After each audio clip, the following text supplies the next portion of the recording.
Et si l'histoire que vous connaissez n'était qu'une fraction de la vérité? Aux côtés de Matthieu, Marc, Luc et Jean, d'autres évangiles ont autrefois existé, remplis d'enseignements secrets et de visions radicales. Ce sont de vrais documents, perdus pendant des siècles dans le désert égyptien, pour ne réapparaître que pour remettre en question notre compréhension du christianisme. Aux premiers siècles après Jésus, les communautés chrétiennes ont prospéré, chacune avec ses propres croyances et écrits sacrés. Il n'y avait pas une seule Bible, juste un marché vibrant d'idées. Les soi-disant évangiles interdits offrirent des perspectives si différentes qu'ils ont finalement été jugés trop dangereux. À mesure que l'Église s'organisait, elle avait besoin d'un message clair. Certains textes ont été choisis pour le Nouveau Testament, d'autres ont été supprimés et détruits. Pendant près de 2000 ans, ces voix alternatives ont été réduites au silence. Ce n'est que grâce à des découvertes comme la bibliothèque de Nag Hammadi en 1945 que ces évangiles perdus sont revenus, prêts à partager leur mystère.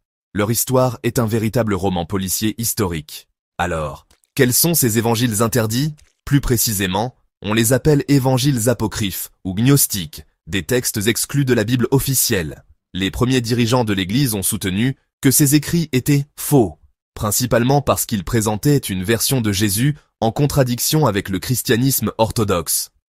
Les évangiles canoniques, Matthieu, Marc, Luc et Jean, ont été choisis pour leur message unifié. Les évangiles apocryphes, en revanche, décrivent un Jésus mystique qui transmet une connaissance secrète, ou gnose, à quelques élus. Les gnostiques croyaient que le salut venait de l'illumination divine, pas seulement de la foi ou des bonnes œuvres. Leur vision du monde comme une création imparfaite et Jésus comme un guide spirituel était un départ radical de la doctrine dominante. Pour unifier l'Église, les dirigeants ont établi un canon fixe, laissant ces autres textes tomber dans l'obscurité. Pourtant, leurs idées nous intriguent et nous défient encore aujourd'hui. Parmi les textes redécouverts, les évangiles de Thomas, Judas et Marie-Madeleine se distinguent. L'évangile de Thomas n'est pas une histoire, mais une collection de paroles secrètes, promettant l'immortalité à ceux qui les comprennent.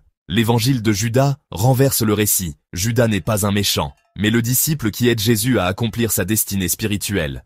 Dans cette version, la trahison est un devoir sacré, pas un péché.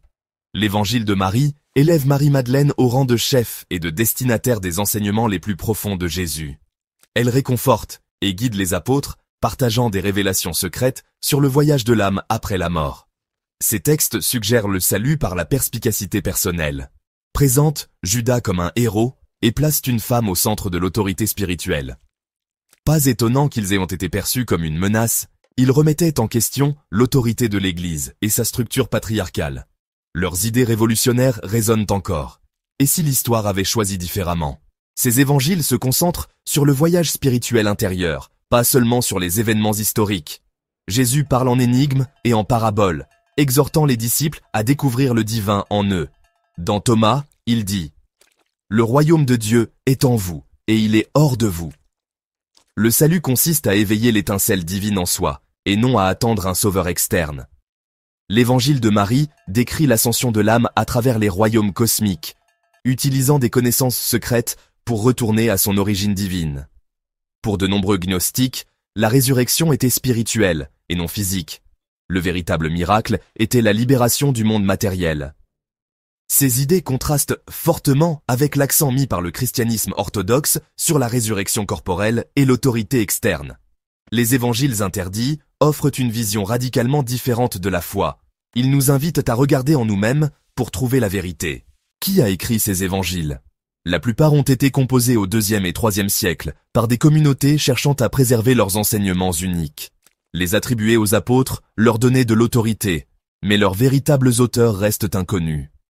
L'Église a exclu ces textes pour protéger ce qu'elle considérait comme la vraie foi, mais aussi pour consolider son pouvoir. Les idées gnostiques étaient difficiles à contrôler. Elles donnèrent du pouvoir aux individus plutôt qu'aux institutions. L'exclusion de textes qui élevaient les femmes, comme l'évangile de Marie, renforçait une hiérarchie dirigée par des hommes. La redécouverte de ces évangiles révèle la diversité et les débats du christianisme primitif. Il n'y avait pas un christianisme, mais plusieurs, chacun avec sa propre vision de la vérité. Leurs échos nous rappellent, l'histoire est écrite par les vainqueurs, mais les questions demeurent.